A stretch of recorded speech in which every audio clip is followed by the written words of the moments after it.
To understand how the Changeling can be considered a tragedy, we must first consider the historical context of the play. The play, first performed in 1622, can on the one hand be considered a classic Jacobean revenge drama, with its sex, violence, and the grotesque, all mixed with the tragic. On the other hand, it can be considered a perceptive domestic drama about the constraints of society and sexual desire.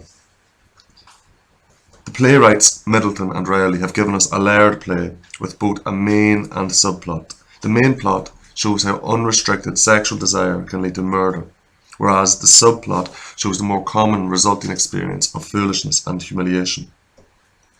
Little is known about Rowley, the comic actor, but Middleton, who wrote the main plot, was one of the leading dramatists of his time, but unusually for a Jacobean playwright, not necessarily a champion of the status quo, nor was he a loyal supporter of the king.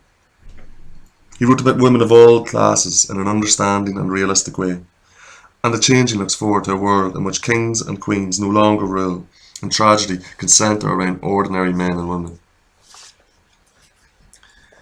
James succeeded Queen Elizabeth, bringing about the Jacobean era. The final 10 years of her reign were troubled by famine, rebellion, and religious conflict. With no natural heir to the throne, there was uncertainty. James's arrival did little to appease the situation, even exasperating it. This divisive and controversial king was not trusted or loved to anything approaching the same extent as Elizabeth was. As well as a disrupted political landscape, rural poverty, and a new class of risk-taking entrepreneurs further widened the gap between rich and poor. All of this combined to undermine the social cohesion that was evident during a large part of Elizabeth's reign.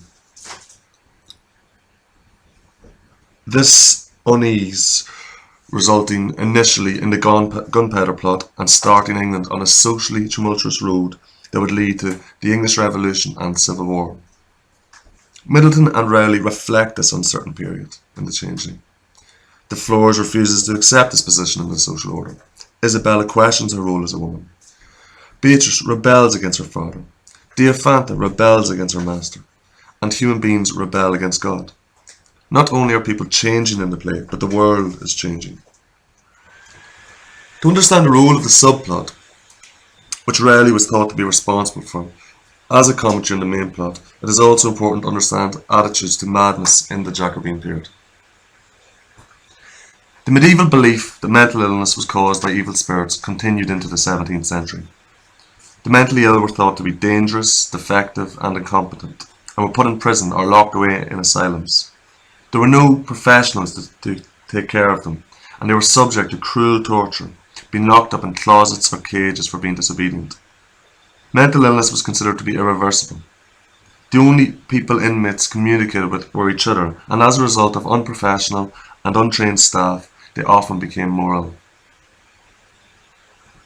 In the 17th century, any care for mentally ill was offered at such institutions as Bethlehem Royal Hospital, which became known as the original Bedlam. It was like being in a zoo for the patients. For a small price, the public could walk through the hospital. The subplot is responsible for most of the play's comic moments, and although these scenes can be hard for a modern audience, it also offers an important dramatic function in linking madness to love, passion, and lust, which comes under the scrutiny of the playwrights. When considering these issues of love, passion, and lust, the role of women at this time is also clearly significant. In the 17th century, the husband's patriarchal role as governor of his family was believed to have been the natural order of things.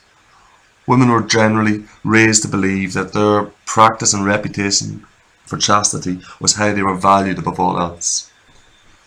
Unmarried virgins and wives were not expected to voice their opinions in public, and had to obey their father first and then later their husband.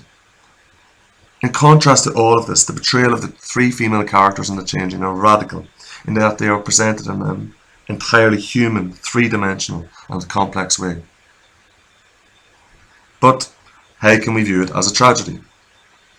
In comparison to a Shakespearean tragedy, none of the major characters possess admirable or noble qualities, and there is no sense of tragic loss as there is even in a play such as Shakespeare's Macbeth, where the hero is even a murderer.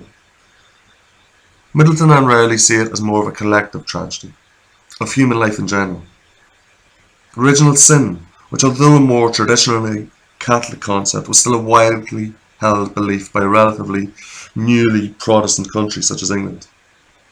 References to this and the fall of man reinforce the idea that human reason is limited and all people have an innate tendency to sin, so that without adhering to moral principles they are likely, unknowingly, to bring about their own destruction. So even though the playwrights reflect the social needs of the period and consciously rebel against the social constructs of the time, their moral outlook is very much about highlighting moral values and its significant role in governing society.